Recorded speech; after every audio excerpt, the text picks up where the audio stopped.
Okay, we're live. Hi, this is William Ramsey. Welcome to William Ramsey Investigates. On today's show, of a very special guest from Canada. His name is Matthew Ehret. His last name is spelled Ehret, and he operates a very interesting website. I highly recommend people check it out. It's CanadianPatriot.org. So it's Canadian Patriot, all one word, .org. And he's published a number of books. He has a 3-volume series, Clash of the Two Americas, Volume 1, 2, and 3. One is the Unfinished Symphony. 2 is Open versus Closed Systems Collide. The 3rd is The Birth of a Eurasian Manifest Destiny. And then he has also another series of books, the Untold History of Canada. And some of the titles are The British Roots of the Deep State Exposed, A New Trans-Pacific Alliance May Now Take Shape, also Caught Between Two Worlds, How an Empire Perverted Canada's Destiny, and then The Green New Deal versus the New Silk Road, Deep State Drives for Depopulation as the World Grasps for a Real Future. Those are just some of the titles. So it has a handle on a lot of geopolitics, and very important things have happened in the last week around the world. But really what caught my eye was an article that was on his site. The title of that article was Pierre, Teilhard de Chardin's Transhumanism and the Cult of the Fourth Industrial Revolution. And I thought it was really interesting because I know people have talked about Chardin in the past, but I invited him on to talk about that, but there's a lot of other things to talk about. So I'm delighted that he agreed to the interview. So Matthew Ehret, welcome to the show. Hey, William, thank you for having me on. I appreciate that very, very generous introduction. And yeah, there's a lot to talk about, but if you want to start with Teilhard de Chardin, we can do that. Or if you want to start with something else, we can do that too. I mean, you've covered so many different things. I think you're trying to look at your country in the context of this kind of new geopolitical landscape. How did you get involved in writing about these topics? And can you just kind of go through your background for people maybe not have heard your name? I actually got your name from a listener of my show. He said you should have this guy on, so that's why I reached out to you. But for people who may not know your background, can you talk about it? Yeah, sure. Yeah, I mean, I started the Canadian Patriot Review as a web magazine back in 2012 in the summer, just because there was a void, a vacuum. And I found that everybody who was talking about Canada as far as analyzing the economic system or the geopolitical situation were sort of treating it as though it existed as a nation state, a finalized, crystallized finished product as a nation state in a vacuum without much appreciation for the historical dynamics shaping the present conditions or the global chemistry internationally in which Canada plays a certain role. But what is that role? And so originally I had been involved with a Canadian history project with a few like-minded people. And that went on for a few years, trying to piece together like, well, what is this thing called a Privy Council? Why are we a monarchy? After all of these years and all of the American nations, all the way down to the tip of South America, everybody chose over the years to become a republic, but Canada alone remained a monarchy. So what is that? What does that mean as far as the actual levers of power? What role have we played geopolitically on behalf of a British Empire? Which, there's the funny hats, the red suits, and all these things were sort of shown in Michael Caine movies. But if you look at really what the British Empire was, it was understood as a globally extended, aspiring world government. There was only 2 forms of organizing your society in the 18th century, 19th century, and either you were going to have an empire with a hereditary elite governing the ship of state, with everybody else as feudal serfs. Maybe they would have a commons, a House of Commons, or the commoners. that's where the name comes from, House of Commons. But really, it would be the lords and the upper aristocrats who would be making the real decision, and the fount of all honors. You'd have this crown institution, this alpha family, the prima inter pares, the first among equals, that would always be maintained to sustain a continuity of systems over generations. They really need that. Despite the fact that you have a lot of mediocre minds occupying that position, not very alpha-like people when you look at, King Charles. Despite that, they need the bloodline idea. That's the whole way that this type of peculiar government has been arranged for centuries. So Canada has always been a very valuable, as we discovered, chess piece within a broader great game. Usually, and I go through this in the Untold History of Canada book series, Unfortunately, there are fewer things to be proud of as Canadians. There are things to be proud of. I don't want to say it's all crap. It's not all illusion, but there's a lot more reason to see us as a nation that has been kept as a sort of synthetic appendage of the empire, running assassinations of people like Lincoln or JFK, whose deaths you can't understand if you don't look at the British Canadian operations, including Confederacy operations, where John Wilkes Booth, for example, had spent 5 weeks up in the primary Confederate headquarters or intelligence headquarters in North America, which was Montreal, receiving his instructions and his pay to carry out the hit job. Same thing for JFK. And, you know, the idea of Canada has been generally kept as a wedge at different times to prevent a U.S.-Russian system of cooperation, which at various points nearly came very close to setting the stage for an entire new system of cooperation around the world, especially in the wake of Lincoln's victory over the Confederacy. It happened again in the 20th century a couple of times, actually. So Canada's generally been a tool used to destabilize the good. And there have been good people who have fought and used political power at different times to bring about an emancipation and uplifting of the quality of life of people. But they've been largely either written out of history or obscured or slandered to the point that most Canadians don't even know the names of those people who they should really love and cherish. While those people who they tend to think of as their founding fathers, the new godheads and celebrity heroes of our history, like our leading founding father, Johnny Mcdonald, I discovered, you know, this guy is a, you know, he was one of the worst forms of racist imperialists who was slavishly saying that, you know, Canada would, a Britisher I was born, a Britisher I would die, and he worked to keep Canada at a particularly important moment locked within the British system in the 1860s. And he's a person who called for an Aryan Canada, you know, like he wanted to have an Aryan race in policy in our constitution. So it's like these are the people we're told are our heroes, or we should respect. No. So anyway, that's sort of where the Canadian Patriot came out of. I was a political activist at the time, working with Lyndon LaRouche. They had a small branch office in Canada. So that was sort of where I cut my teeth, doing some political organizing, trying to get a better handle on how do you set up conferences for diplomats or for the embassy staff in Ottawa. So that was a good bit of schooling for me, and like real life schooling, you know. Right. So you say that some of these heroes that are considered heroes in Canada shouldn't be. Who are the people who should be considered heroes? Well, we got people like, this is actually how I started, my Canadian history project originally, was looking at, well, how did those leaps of progress happen? Did the oligarchy, because we've always lived under one form of oligarchy or another. There's never been like a perfectly liberated humanity that didn't have an oligarchy. Right. Now Canada is an iron law of oligarchy. Yeah, it's an iron. Yeah.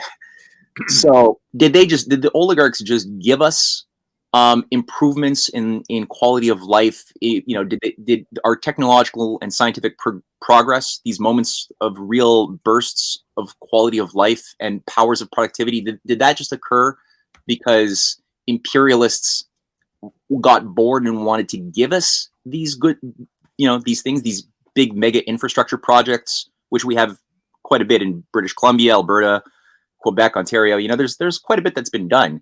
It wasn't done in the past 50 years. It was done way before that, before I was born.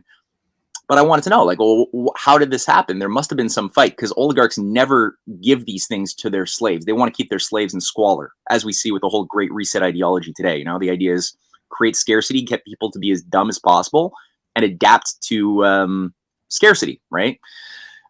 So that's where I started looking at a lot of firsthand documentation and looking at the policies and the players at the times, the 1950s, 60s, around people like C.D. Howe, who was known as our Minister of Everything of the Liberal Party of originally William Lyon Mackenzie King, and then Yves Saint Laurent. And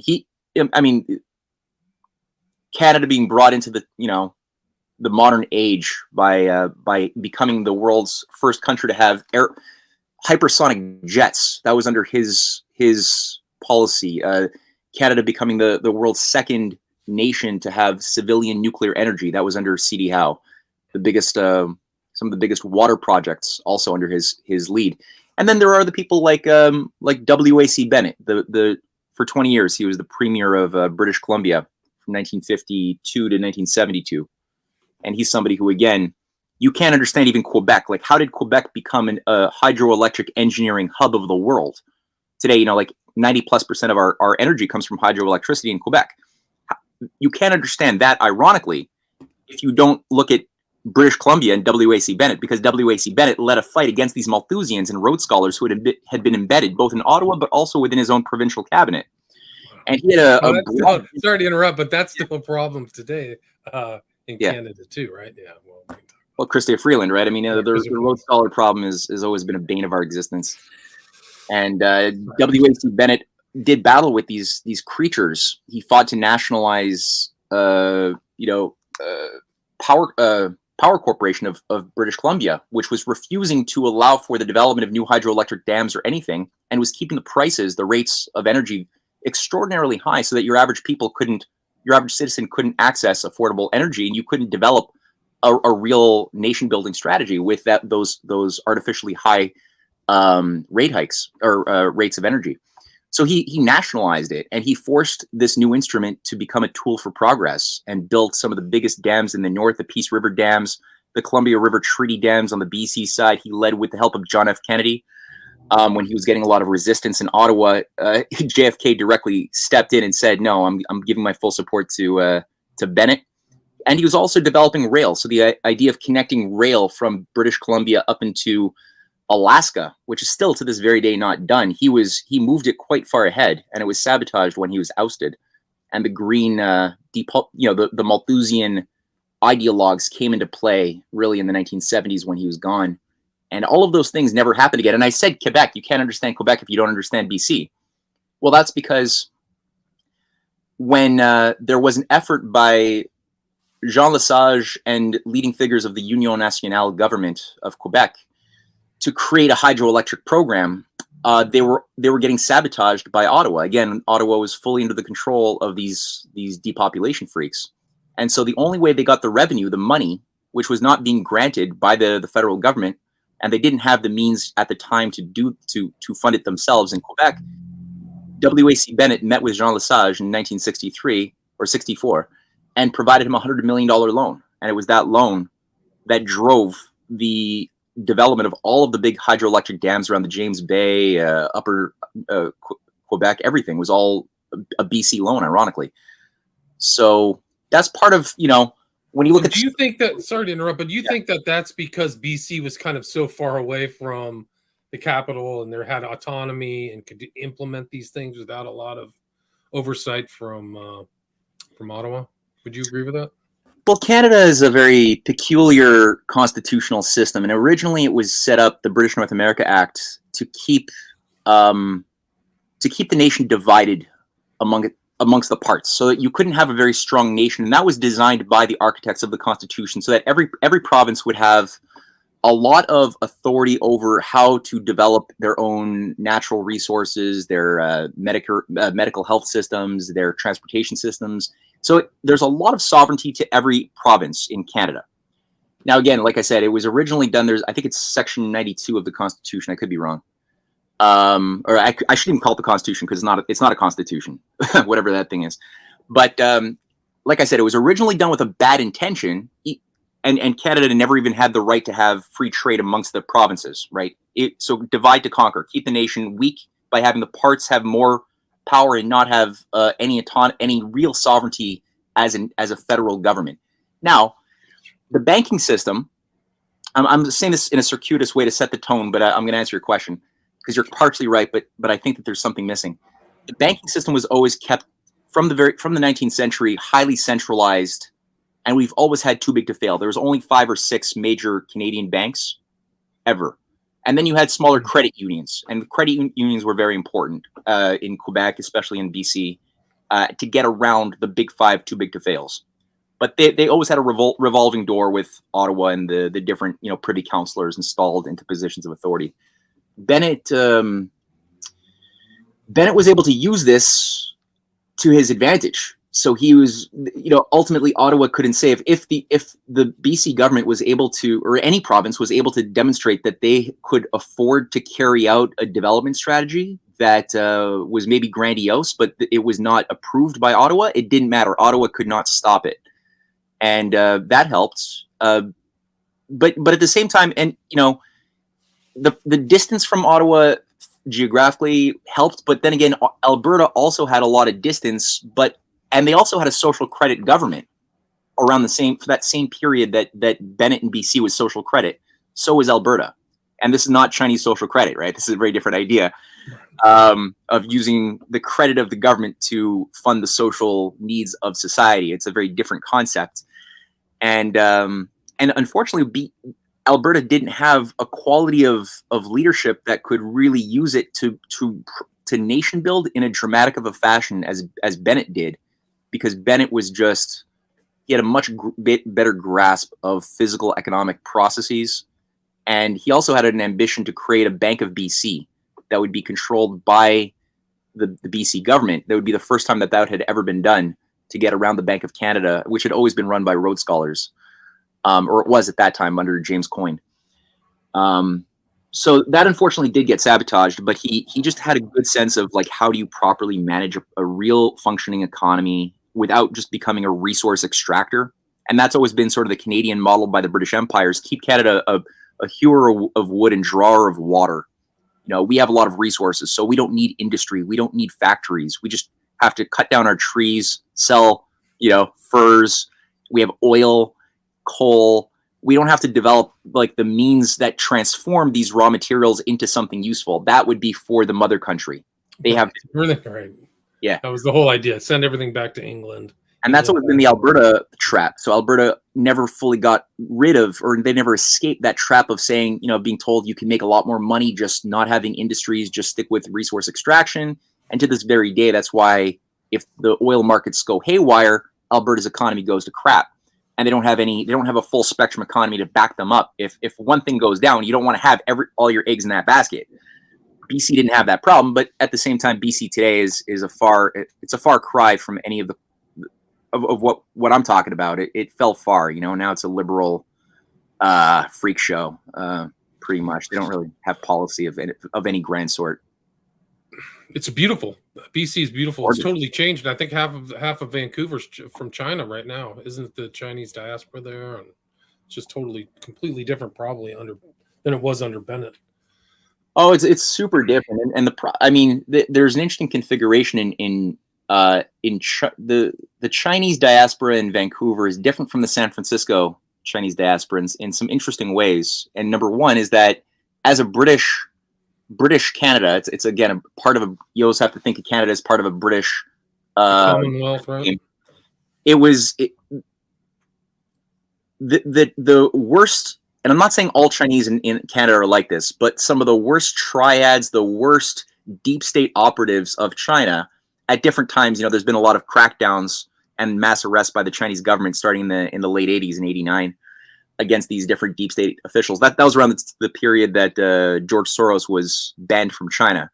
It's because Soros was bankrolling with the CIA, a massive Maidan color revolution type of operation to bring in their own Chinese Gorbachev, Chinese Yeltsin character named Zhao Ziyang. And when that failed, all of these CIA operatives, and Zhao Ziyang, who was the head of the Chinese Communist Party in '89, he ran a think tank with George Soros. They actually co-ran a think tank, just to give a sense of how much influence Soros had over China back then. And he was thrown into house arrest, where he rotted and died 15 years later. But all of his key allies who were working with Soros, they all had to escape arrest. Some of them did go to jail, but the other ones made it through Operation Yellowbird via Hong Kong with the help of MI6 and the Triads into Vancouver.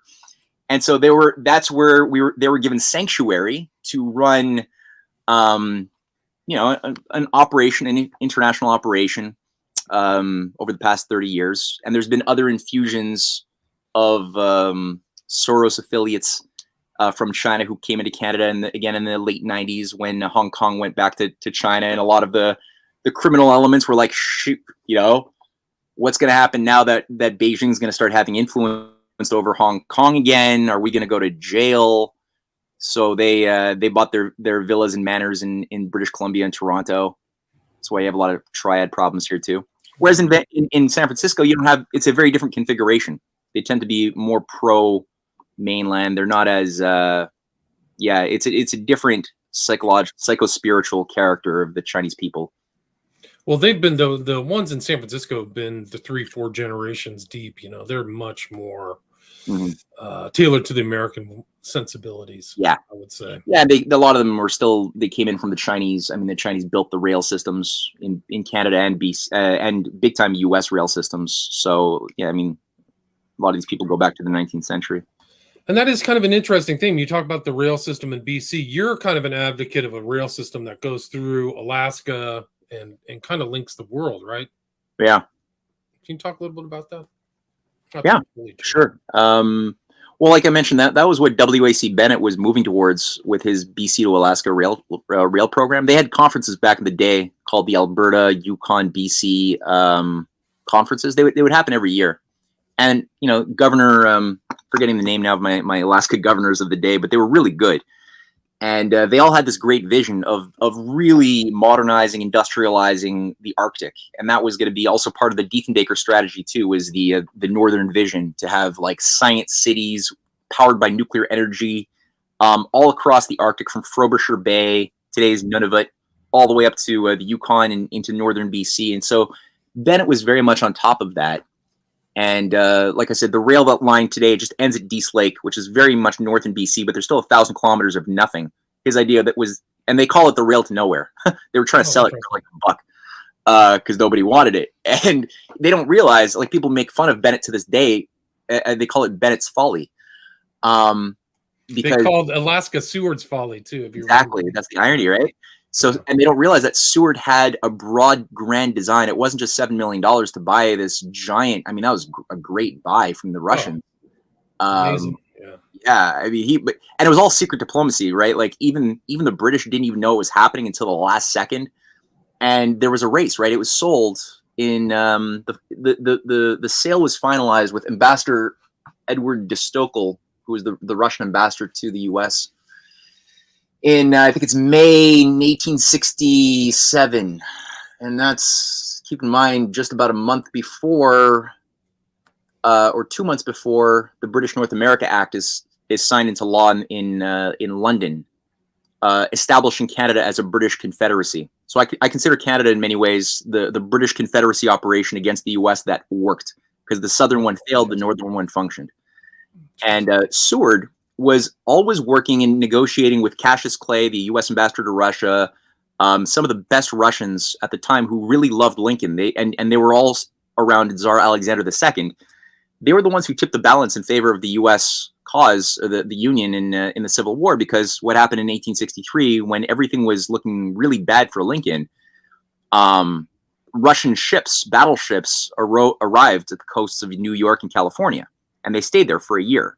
And they had direct, as Alexander II even relayed in an interview with Charles Wharton Barker, a banker later on, he made a point that this was understood as a message to the British and French empires that if they were to openly enter into the war as they had planned to on the side of the Confederacy, that would be a war with Russia. And so that's what kept them from openly getting in there. They were, of course, helping. The British were helping. You know, they were making battleships like the SS Alabama for the Confederate cause, and they were providing money and intelligence, kind of like the U.S. had done with Syria, the Syrian rebels. But they didn't get in openly, and they had 10,000 troops stationed in Canada ready to go. So that the Russians really, really played a big role there. And Russia was studying the American system of Lincoln. You know, so you had whole networks of Russian statesmen and economists studying how did Lincoln use the protective tariff system, use constitutional banking through the greenbacks. How did the American system function in such a very special way that allowed for the building of the Transcontinental Railway, which was begun also in 1863 in the height of the Civil War? You're like, you know, people are like, well, was Lincoln stupid? Didn't he have other priorities that were more important? It's like, no, he understood that you'd have to create a new type of spirit with a very positive idea of manifest destiny versus the crappy imperial idea of manifest destiny that was big in the South. to animate the best parts of the spirit of the people coming out of the Civil War, and opening up the West was a big part of that. And so the Russian side, they were looking seriously at building the Trans-Siberian Railway, which only got its start officially in 1890, but they were setting the groundwork since the 1860s. And so the sale of Alaska at that moment, again, I go through this in the Untold History of Canada book series in thorough detail, that was very much tied to the idea of extending Lincoln's Transcontinental Railway, it was finished in 1869, the first one. There was planned for about 4 more. And that was supposed to extend up north through British Columbia, where there was a massive, it was an economic disaster. British Columbia, Canada back then was pretty much, I think maybe 12% of the surface area of what we know of today. You had 4 little colonies in like upper and lower Canada, a little tiny bit of Ontario, a little tiny bit of Quebec, a little bit of like 2 maritime provinces, and that was it. And then there was like, what was the rest of Canada? Well, 95% of the surface area was Hudson Bay territory. It was owned by the Hudson's Bay Company, and that had been, it was called Rupert's Land, and that had been the case for 200 plus years. And so the Hudson's Bay territory was highly enmeshed with the British East India Company. Their mandate was to prevent the development of the nation. And also you had a lot of Jesuits working intelligence as well, manipulating different native tribes to either go to war with each other or become instruments of an imperial agenda. So there was a lot of manipulation of the natives too. That was messed up. But then BC was this isolated lone British colony on the west coast with no connection whatsoever to any other part of BC, of Canada. And they were in an economic, it was a shit situation. It was really bad. The gold rush bubble had popped. There was a lot of despair. There was the only economic relationship that the people in BC had with anyone outside of BC was with California. They had no relationship with Britain. They had tons of debt that they couldn't pay. And so it's no wonder that there was a massive annexation movement of BC, and people like Seward, who was the Secretary of State of Lincoln, for those who might not know, he was working very closely with leading figures within BC. Some of them operated through Masonic lodges because you didn't have, not at the time, I think there was less control over the Masonic lodges, and some of them were used, were operated by very good people. I don't see any evidence of that these days, but that's what it was back in those days. And Stuart, if you don't know, he was involved in the U.S. William Morgan fiasco in New York. He actually was an anti-Masonic Seward. Politician. Yeah, Seward. That's Seward interesting, eh? That's interesting. So he has a very interesting tie with William Morgan, who disappeared, and it was a whole Masonic thing. So he was actually an anti-Masonic politician. Before I had read John Quincy Adams' letters on Freemasonry, and the Morgan situation, and I think it was like the 1837 or something, or 1833. That was a big scandal. Yeah, that was interesting. Now, again, at the time, like in my analysis, there was a greater array of diverse lodges that were not under the same policy in those days. That got diluted. I think the Scottish Rite ended up becoming the hegemonic, dominant Masonic Lodge of the United States, which to this day, I don't think there's much that is not Scottish Rite. There might be some, but that's the big one. Yeah, I think you're right. So, a lot of people, anyway, let's bypass that for the minute, because that's a whole discussion unto itself. But the idea was to connect, the rail line up through BC, which was supposed to join the United States, into Alaska, which had just been sold from the Russians to the Americans, and thence into Eurasia with the Trans-Siberian policy program, with a 9,000 kilometer railway extending up to the Bering Strait, which was just separated by a tiny little gap of maybe 100 kilometers. And then there'd be lines going down into China, into Asia, into Africa, into Europe. And so that was the idea, was it was going to be a new type of global system of cooperation. And this system of empire, of a hereditary class that used Malthusian policies to manage populations, keep their victims dumb and underpopulated, that was going to be on its way out. Unfortunately, a bunch of assassinations, from 1880, the death of McKinley, the death of Tsar Alexander II, then the third. And there's about 25 high-level assassinations leading up to Archduke Ferdinand. That was like the age of the highest density of assassinations that I think exist, except for the 60s. and then a couple of wars, a color revolution in Russia, funded by the same Milner group of roundtablers and their Wall Street, appendages like Jacob Schiff funded the Bolshevik Revolution, destabilized Russia sufficiently that momentum was derailed. Forgive the pun. And a couple of wars. Trotsky stayed at the Schiff's residence in New York before being shipped back to Russia. He was That's an asset. Crazy. And I know Woodrow Wilson even kicked in. At the time, there were some decent lawmakers in Canada who had a big problem with Trotsky coming through Canada on his way to Britain. And they were like, this is shady. And they arrested him for a few weeks. And it was Woodrow Wilson who directly intervened to get him out of prison. Yeah, that's true. No, but Trotsky was key. He's one of the most, I think, underrated and important figures to understanding the mess of the 20th century and today. People they underestimate the nefarious role of Trotsky and what he represented, which transmogrified, you see how this thing transformed into the neoconservative agenda when Trotsky was no longer a viable tool, because they always wanted Trotsky as their guy. He was the one who was like working with, he was happy to work with Japanese fascists, Nazi officials, SS, Oswald Mosley. Like, he was so happy. He was willing to do anything. And that meant just turning his whole nation into a slave colony on behalf of these transhumanists. And when that didn't work, Stalin was able to keep hold of power. He kicked out Trotsky, and Trotsky worked for like 13 years outside of Russia to break Russia from the outside with massive fifth columns. So, the more I look into this, Stalin is, we're told there's like these really hardcore myths that have been created and passed down to us that Stalin just made up the Trotsky conspiracy and all these Trotsky fifth columns, that he just like made it all up. No, everything I'm looking at is telling me that it was deep. It infected every branch. It was the deep state of Russia. And Stalin had to do battle with this insane thing. And when Trotsky he was no longer useful in 1940, he was just eliminated. I don't even think it was Russia that killed him. I think he was like just eliminated by his handlers in the West. And but all of his people who were the key Trotskyites, Albert Volstetter, right?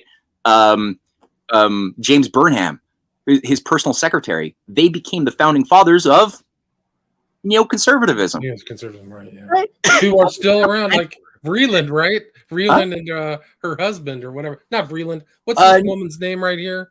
Kagan and Newland. Kagan, yeah. Kagan and his wife, right? Yeah, they seem to come right out of that whole trend. It's messed up. Yeah. Wow. So the past is precedent, right? Past comes to the fore. And you talk about these transhumanists, you talk about these, it goes back, and that's kind of the article that we talked over that kind of was the intro to your work.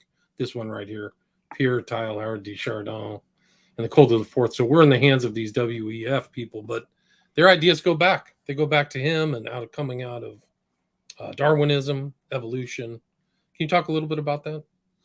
Yeah, well, that was a big part of people treat Darwinism as if it is some sort of a scientific idea, and it really was never that.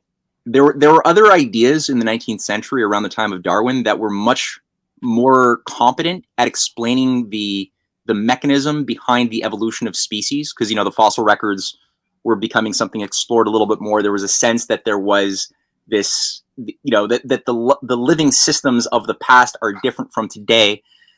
But when you read the writings of a lot of these other scientists, you could look at Lamarck or Carl Ernst von Baer or James Dwight Dana, the American biologist, who were all contemporaries of Darwin. They were all looking at the role of perfectibility, harmony, intention, design, embedded in the fabric of the universe that would explain why certain species would disappear and certain species would come online, certain attributes would become expressed. And it had a lot more to do with cooperation than it did with trying to have a survival of the fittest in a world of diminishing returns. And Darwin, as he expresses himself in his autobiography, always got his core ideas from Malthus, his studies of Thomas Malthus. And he's explicit. I quote from Darwin's own hand, saying that it was only when I read Malthus's on the essays on population that I finally had a sense of a mechanism by which to work at. And so Darwin was always handled by a guy named Thomas Huxley. That was his bulldog. Thomas Huxley was a high-level official, a misanthrope, like somebody who religiously just hated human beings. Was very creative, though, and he was a Royal Society official. He set up an organization called the X Club.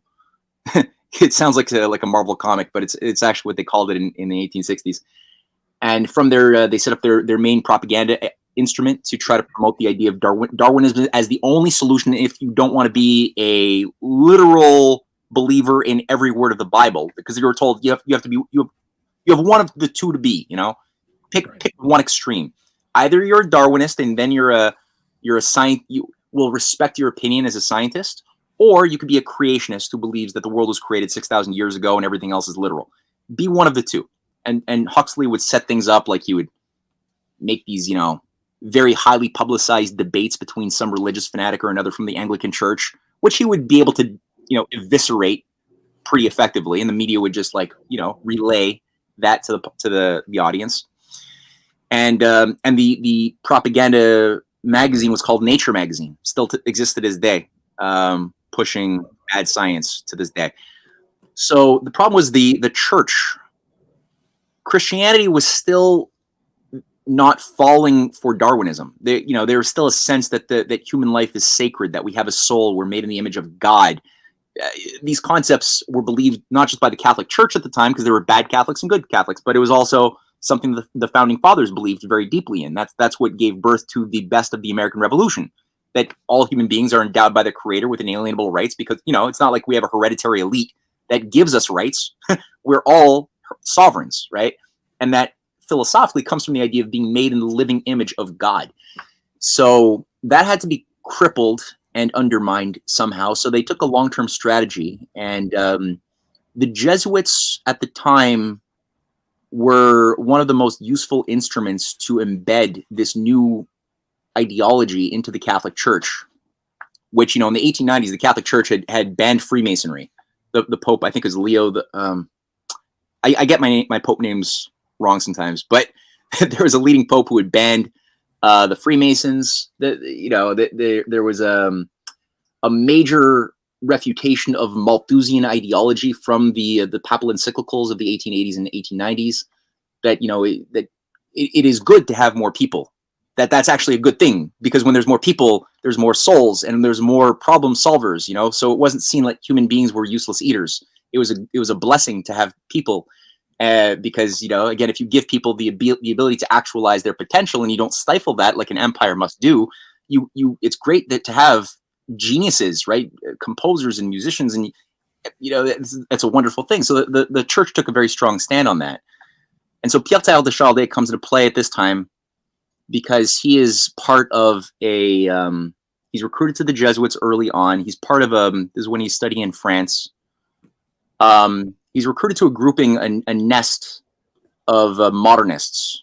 And the modernists within the Jesuit order are pushing this philosophy that the Catholic Church must stay relevant by adopting the scientific norms of the day and age that they live in. Also artistic norms too. If you wonder why, anybody wants to know why a lot of the churches that were built in after the 1960s in Canada or the US, they're ugly.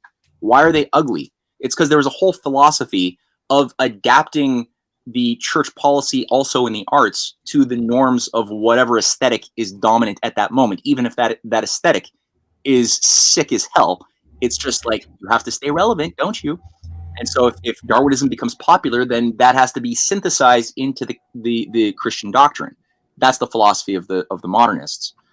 So I don't know about some of the details of what made this kid so. There were a lot of modernists, but he really stood out. He was really ambitious, and he saw himself as he describes, a Messiah figure, or a Moses, who is going to reform Christianity. That's how he saw himself early on. So what gave him that fanaticism, I don't really know. But the way to do it, he basically, his job, his assignment in life was to infuse Darwinism into Christianity, into Catholicism specifically. His first assignment early on was to set up a hoax. It was called the Piltdown Man. So he's part of the team that discovered some little fragments of bones or a jaw and a few teeth in Britain somewhere. He was like going for a walk, and he was like, "Oh, a bone and some teeth." And they find this deposit of just bones that they piece together, and it's discovered later on that they took basically, I think it was a dog's or a monkey's jaw, and they stuck a human cranium on it or something, and then painted it. But it really was polarizing. It was electric, and the propaganda machine went to full force. And this was sort of the thing that was the missing link, because the big Achilles heel in Darwinism is, where are the missing links? Like, where's the gradualism? Darwin says that all species change gradually, slowly. So we should, in the fossil records, right, we should see small gradual changes, but we don't. Empirically, we find these discontinuous leaps from system to system, right? Where it's like, well, what happened in between, right? And so this was, the Piltdown Man was an attempt to fudge the data and fill that, to try to get across that, yeah, somewhere between Homo erectus and monkeys, we got this quasi-human monkey Piltdown Man. And so again, that was a hoax. And even though people started discovering, I think by the early 20s, it was a scandal that was pretty big, he didn't give up. And then he plays a role later on when he's kicked out of the Catholic Church. They're like, no, you're his writings were really heretical. Like really he was trying to move way too fast with what he was doing. And they kicked him out. And they said, you're not allowed. They kicked him. They said, you can be in the church, but you're going to be in China. We're going to stick you as far as away from any influence that we can imagine. They put him in China. They said, you're not allowed to teach. You can't write or publish. You could do good missionary work. So he spent 20 plus years in China. Now, this guy was, according to his own diary writings and letter writings, he despised Chinese people. He thought of them as subhuman, Untermenschen. He was a follower of Friedrich Nietzsche. So a Catholic priest following Friedrich Nietzsche, right there, you got a problem.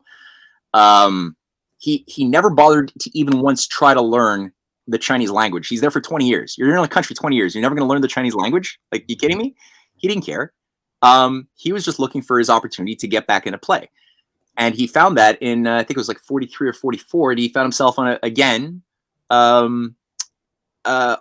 team now all of a sudden excavating the Peking Man. And the Peking Man was like, okay, here's how it goes. The Piltdown Man was a hoax. Too bad. But now the Peking Man, that's the missing link. Now we found it. And even to this very day, there's actual scientists who still treat this as if it were a discovery, despite the fact that the bones that they say they found, that Teilhard de Chardin played a role in popularizing, disappeared after they put them on a crate onto a train. The British just sent that train off to some museum. They got lost along the way. We have Chardin's description of what the bones are. Nobody actually has evidence of this thing ever having existed, this missing link. But despite that, this one has successfully hung on and maintained itself in the mythology down to the present day. Now, the last thing, and which is where I started looking at Chardin, is I had noted when I was reading the works of or reading the transcripts of speeches of people like Yuval Harari, the lead misanthropic schmuck philosopher at the World Economic Forum, and people like Ray Kurzweil as well, lead Google engineer, and other transhumanists. They're all transhumanists. Elon Musk, transhumanist. Mark Zuckerberg, they're all transhumanists. So I'm like, okay, they seem to be talking, especially Kurzweil, about this idea of a singularity. And they all seem to be using this very Darwinian language, but it's not a randomness, because at least the version of Darwin that's popularized to the masses, the plebes, it's premised around the idea of a random function, that there's just like random mutations happening. And every once in a while, you roll the dice, you get like a million, sixes in a row, and you get a bigger claw. Now, the version of Darwinism that is actually passed down amongst the elites is not random. They have an idea of eugenics, and eugenics is sort of the applied application of the Darwinian theory to human systems, which is just Malthusianism, really, with a bit more of a scientific veneer around weeding out the unfit in a push to create a new race that would be the most fit. Now, the thing is, who's going to be the natural selectors? It's not God. So who are going to be the people deciding who is fit and who's unfit? Who's going to be euthanized and who's not? who's going to be genetically modified to be better, who will determine what those characteristics are, right? And then you get this arrogant, elitism that you can't get around.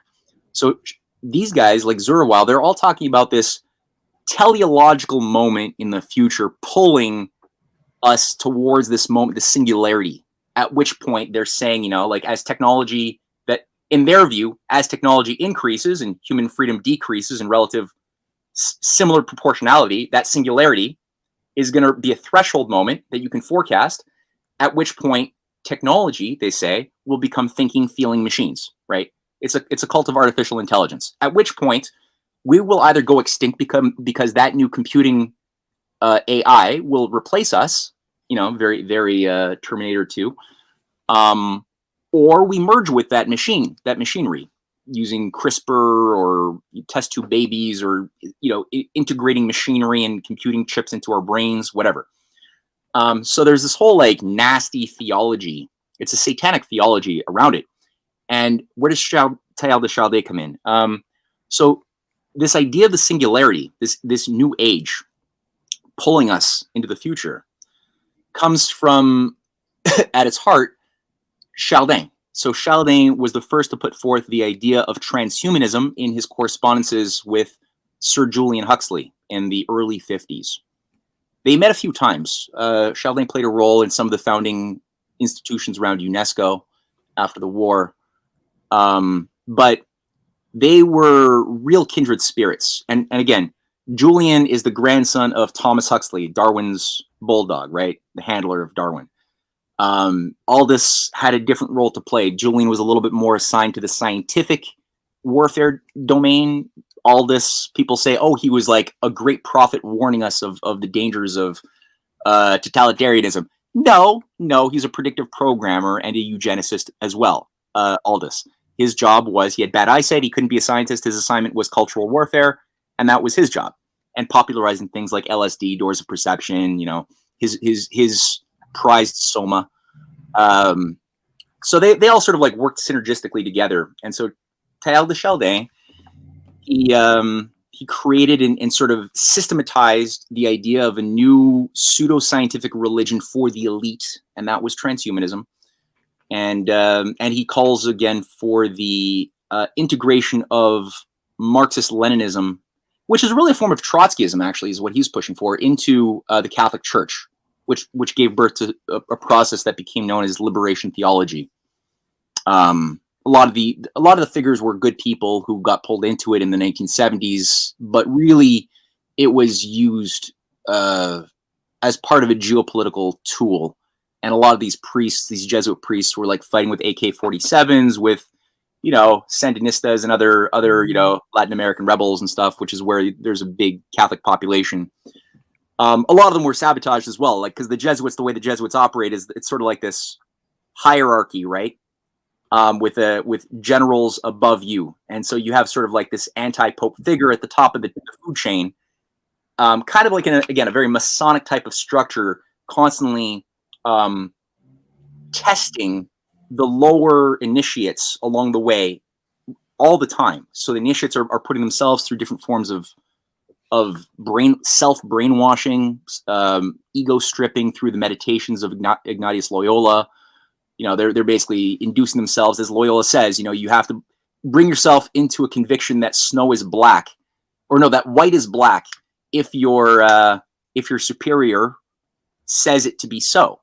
You can't ask questions, and you have to believe it. You have to like pass a lie detector test, right? So that is a lot of self-conditioning to get to that place where you're doing that and just becoming an obedient tool, not asking questions. You have to let go of your sovereignty.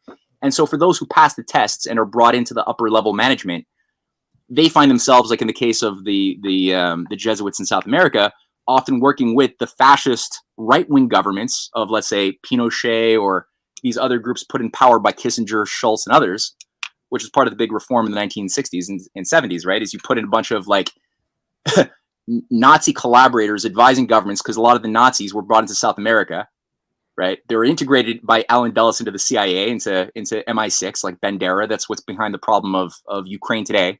It's that there's been a careful cultivation of Nazis over many, many generations.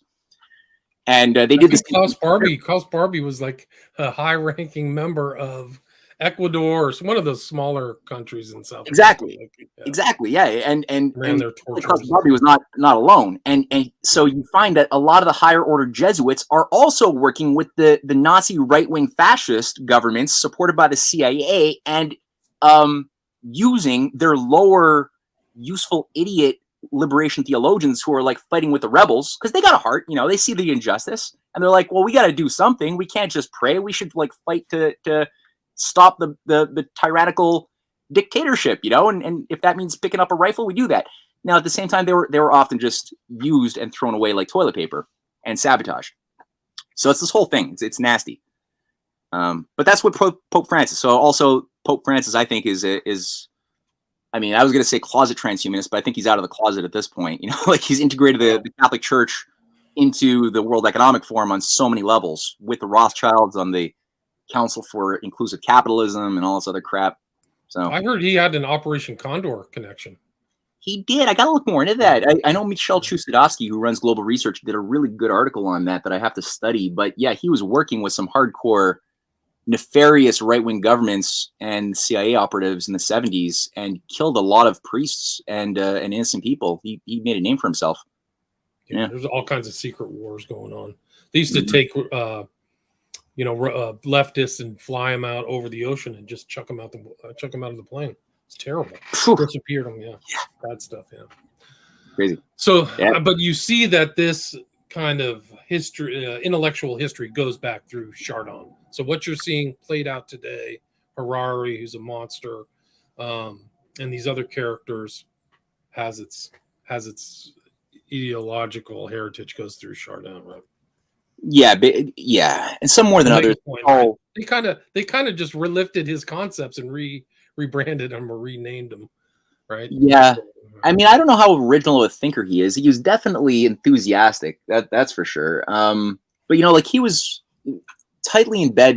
There's some of these grand strategists are very useful. Like Yuval Harari describes in one of his speeches, that I've listened to way too many of these speeches by Harari. They're so disgusting.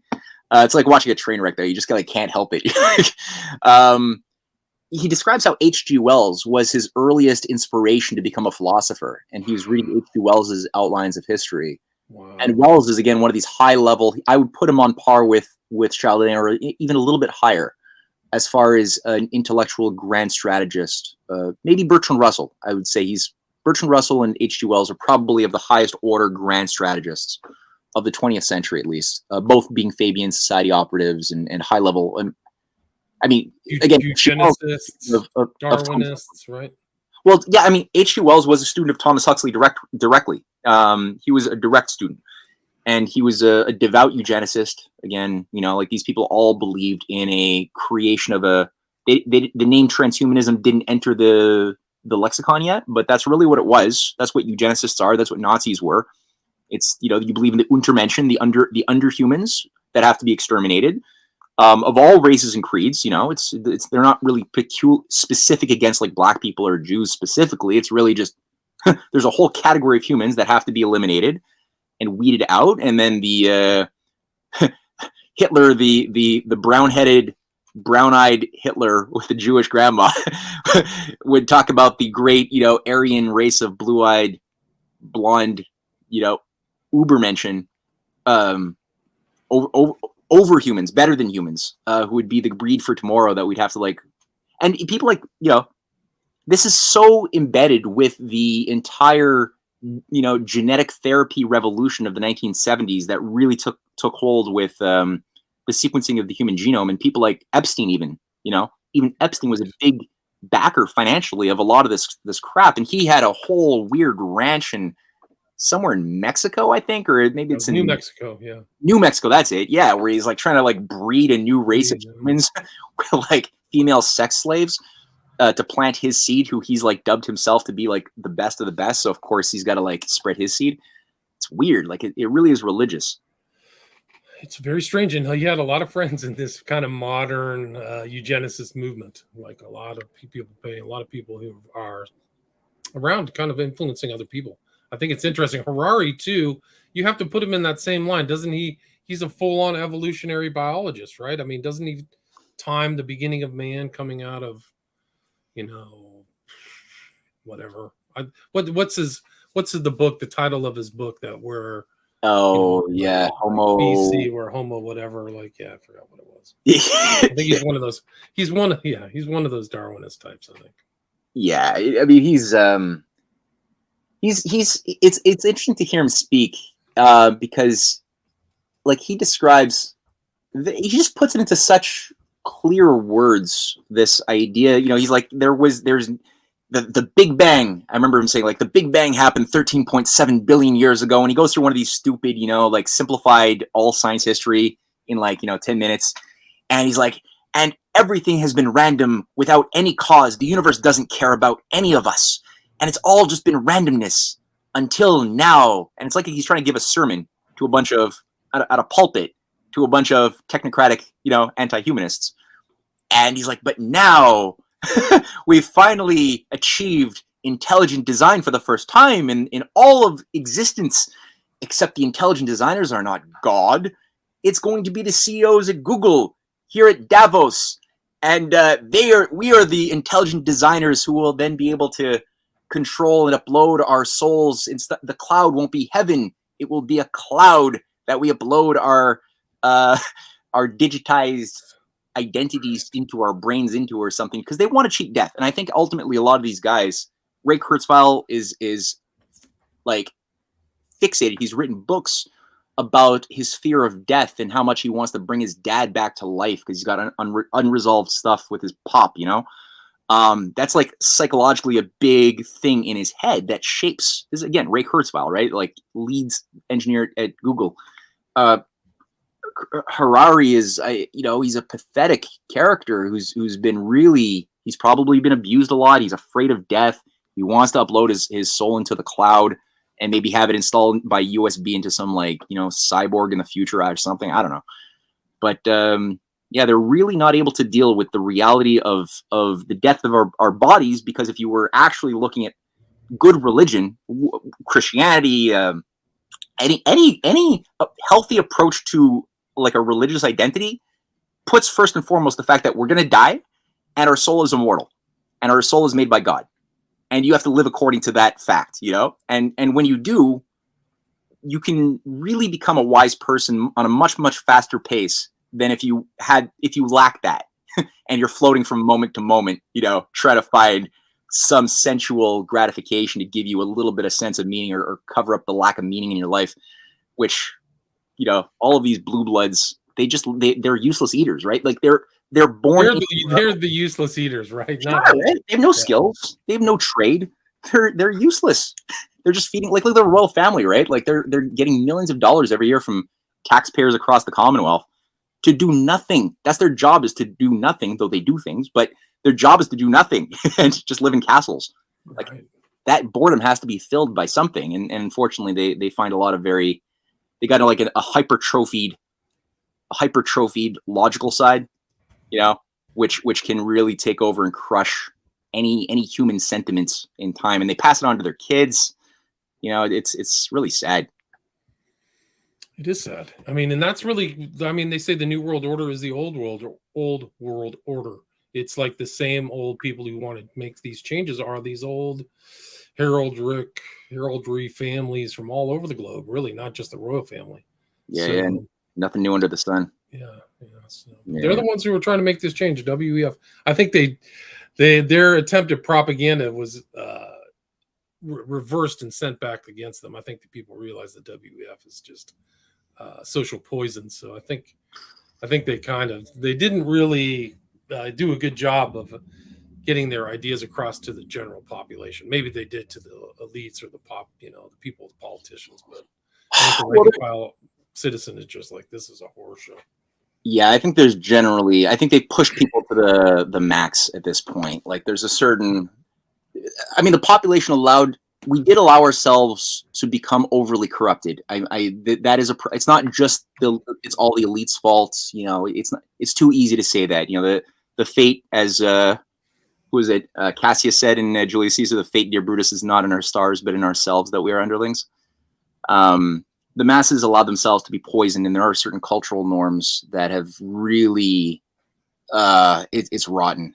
And so people have to, I mean, I think the last couple of years has been a big learning curve for a ton of people who have become much better, much wiser people in the course of having to let go of a lot of the the sacred cow illusions that they had been holding on to for a long time, and making some discoveries fast. But no, they can't sell this stuff to the population. You know, they have to wrap it. I mean, that's why Yuval Harari says like the only solution for the useless class is drugs and video games, because they know they can't intellectually get people to, in a popular, create a popular movement around depopulating ourselves or like owning nothing and being happy. They can't do that. So the best that they can come up with is, well, just try to pump them with as many drugs and video games and meta, immersion distractions, bread and circuses, the modern 21st century bread and circuses. Exactly. Maybe they won't mind being euthanized, if we do that, maybe. But they're out of ideas. Matt, we're at about 60 minutes. Do you have time for a few questions? Yeah, absolutely. Sure. Hill Doggy is asking, can you ask Matt about his time with the LaRouche organization? Yeah, for sure. Well, that was a really positive overall. I mean, overall experience. I was involved with them as a volunteer full-time for almost full-time between 2006 and 2017.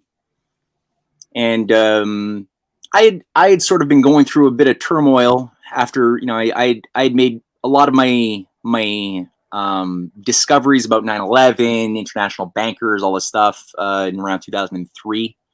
And I went, it was for all of us, it's traumatic to discover that you've been living in a cave, and all of the popular beliefs of everybody around you that you've been living by, and the traditions are all just shadows on a cave wall cast to make you stupid and bring you into a slaughterhouse. Like, that's painful. So I didn't let that go, and it really bothered me. And I was writing a lot, but I didn't have solutions. So at a certain point, I just said, I'm gonna shut up.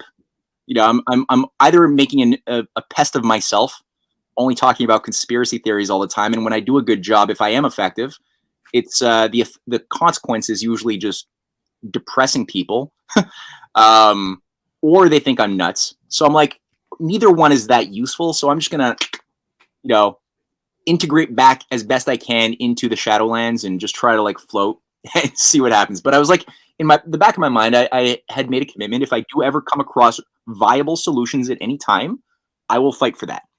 And it took me a long time to come to those, until I was on a smoke break after work one day, and on a work break. And there was a political table, and it was a small outfit from the LaRouche organization in Canada. And they had maybe 8 or 9 people in Canada. I didn't even know about that. I thought I was pretty smart, and I didn't even know who this LaRouche guy was. And they had signage, like stop depopulation, a bunch of things that captured my attention. I started a conversation. It was a literature table. And I took some of the literature, and I was impressed by the idea that there is a fight and an organized, this movement around LaRouche was dead now. He died in 2019 at the age of 96. But he had spent 50 years setting up an international array of organizations in Europe and in the Philippines and South America. And there was a policy orientation that I could get my mind around. I could see it working. That's where the idea of the Bering Strait as a very important game-changing policy for the past hundreds of years came into my perception. I didn't know about that. I didn't care about rail development until I started really thinking about it from that standpoint. And so, yeah, I volunteered, and like I said, it was a Canadian branch. And like I alluded to at the very beginning of this chat, LaRouche spent a lot of time hammering at the British Empire as a still existing thing, which at first I thought was crazy until I started looking at, well, what killed JFK? What took over the U.S. Economy, the U.S.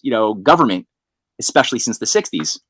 And I started realizing it's actually British. It's British intelligence. It's City of London. It's not American. The American nation and the American people didn't even benefit for the past 50 years of globalization, right? Everything is weaker. So if it was the U.S. empire, as I had been led to believe, why did the U.S. empire destroy itself and its own people? So I was like, okay, makes sense. It's a foreign entity. And then the problem, like I said, we're in Canada, and I'm like, well, Canada's British. So how does that impact my world? And nobody really did that work. So there was a big blank spot, and I'm trying to like talk to Canadians, doing my political organizing and trying to convince them to impeach Dick Cheney or impeach Barack Obama from Canada. And there's a bit of a disconnect, because I could prove that it needs to happen, but when I'm talking to somebody from like Quebec or Toronto, your job as a citizen of Canada is to impeach the U.S. president. Like you're not going to have a connection. You lose people. So that's where that Canadian History Project got started, with a few people who shared my frustration, and we decided to start doing some work, and the discoveries were amazing, and we couldn't get them published anywhere. And that's where I was like, well, if I can't get them published anywhere, let's start our own journal. And we did that. And that's been something I let it die for a little bit when I parted ways with the LaRouche organization in 2017. Personality differences with some people. Still, I have no problems with the organization's policies at all. I'll defend that. But I let the Canadian Patriot sort of die for a couple of years. But then one day I went back after Trump had gotten elected, I went back to the dashboard of the website just for shits and giggles, just to see how's the traffic. I'm not trying to do anything. I hadn't put a new post up, and I found that I was getting like 1,000 hits a day. And I'm like, wait a minute, there's a hunger. So I decided to revive that and I incorporated that into my political writings and what have you. So nice. You've done a lot of these like kind of books with other authors. So it's you and some names I'm not familiar with, but you're working with other people to kind of blow the dust off certain. Oh yeah, I couldn't do this by myself. This was a team effort. And the first book, The Untold History of Canada, I did the forward, but the content that's the one with Benjamin Franklin in Canada, because Ben Franklin was up here in Canada for several weeks trying to organize to get Quebec to be the 14th colony to go to the Continental Congress and sign the Declaration of Independence. And there was a lot of sabotage. But that book was written by Pierre Baudry, who's an incredible researcher, a former professor at the Université de Montréal. He joined the LaRouche organization in the 70s. But he did some amazing work that got me my engine really revved. And my current trilogy that you see up there, The Clash of the Two Americas, I've co-written with my wife, Cynthia Chung. She's also a wonderful writer, and she's going to be putting out her own first book in the next 2 weeks or so on another angle to how the U.S. intelligence was purged by the British. Interesting. Do you have a title for it? Or are you able to? It's going to be, I don't want to bastardize it, but I think it's Why the Black Sun Never Set on the British Empire. And it's going to have a picture of the black sun of the occult, the Nazi. Sun and Rod. Yeah, exactly. And it's going to go a lot into Operation Gladio. She really unpacks and takes a lot of time getting at the Operation Gladio from the incorporation of Japanese fascists, Nazis, Italian fascists into U.S. and MI6 intelligence agencies. It's going to be scary, good scary. Interesting. I'd like to interview her about that. And somebody asked, Yodi Bear asks, as populism rises in Canada, do you think Pierre or Bernier could change the direction of Canada? Voted in as PM. Well, I don't know.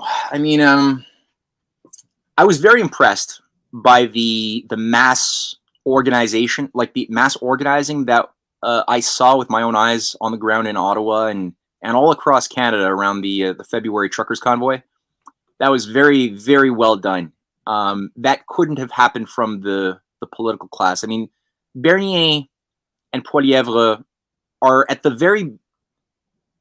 worst, or at the best, I should say at the best, I believe that they are disturbers of the transhumanist agenda. I don't think that these types of personalities would go along with the transhumanist program. I do think that they would be more inclined to be influenced by the masses, those who elected them. I've got major problems with both of them in terms of how they are both economically incompetent, and ultimately both believe that faced with a systemic economic breakdown, as we are currently living in right now, both of them believe that it's the job of the government to do absolutely nothing, because they both believe in what's called creative destruction. In my mind, that is criminally incompetent if you believe in such an absurd idea as creative destruction. And I actually spoke to Bernier a couple of months back at a town hall event in Montreal, and I asked him this question. People could see it up on my website, and his response was just that the collapse has to happen. The best we can do is try to love our neighbors and our family and hope for the best. And I believe that coming out of the collapse, we'll have like a new system of gold-backed currencies with Bitcoin. And it's like, you're not thinking. Like, it was the most idiotic, lobotomized, mystical answer that's useless in a time of crisis. So I'm very unhappy with both of their hyper Austrian school to the extreme ideology, which ignores all precedents, both in Canada, US, and beyond, on how to actually carry out a political economic fight with an oligarchy. We can do it. There are instruments that are available to us to carry out that fight and defend people and build an economy. We can do all of those things, but they don't know how to do that. So that's where, for me, I always have that criticism. And if they can change, great. Gotcha. And is there anything you'd like to add, Matt, before we wrap this up? I got to run out. Your website, again, is CanadianPatriot.org, right? So people can buy your books there, right? Yeah, they can buy the books there for sure. Easy to find, CanadianPatriot.org. There's also RisingTideFoundation.net, which my wife is the president of. It's a nonprofit, more educational oriented, also based in Canada. So that's RisingTideFoundation.net. The last thing I would say is, if people want to get my Substack, every day I put out a video or an article on Substack. That's MatthewEhret.substack.com. Now, the last thing is, if you don't have money, I understand the economy's kicked a lot of people's asses. Not a big deal. Send me an email and I'll send you some free PDFs of the books at Canadian Patriot 1776 at tutanota.com, tutanota.com, and I'll shoot you the PDFs. Awesome. And I will put those links in the show notes. So it's your website is, again, CanadianPatriot.org, then the Rising Tide Foundation, which is all one word, RisingTideFoundation.net. And then I'll also include your email. But fascinating talk. Thanks so much for sharing all that knowledge. Really interesting. And I really appreciate it. Hey, me too. It was a lot of fun. And anytime you'd like to do it again or talk to my wife about her new book, then I'll hook it up. I'll shoot you an email. Thanks so much, Matt. I appreciate it. Take care. All right. Stay there.